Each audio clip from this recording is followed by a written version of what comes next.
So you got the Zippo? Roger that. Zippo first. I got a Zippo. You do, Skyhawks. What about my Zippo?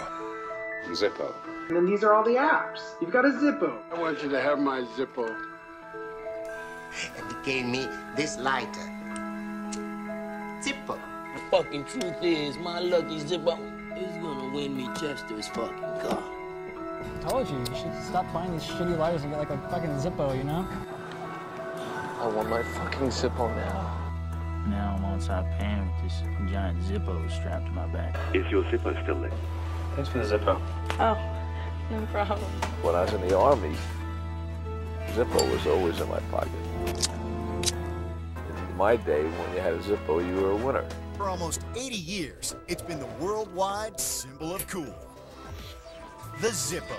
Amy Adams took a turn in the photo booth and then showed off her old school Zippo lighter. A little Zippo lighter display. Found it in the back of my bureau drawer next to the Zippo lighter that you gave me. Atlas was forced to leave here. No Marine would leave a Zippo like this behind. That's what I'm talking about. Oh, yeah. These are all brand new boxes of Zippos. Anybody who owns a Zippo, raise your hands, please.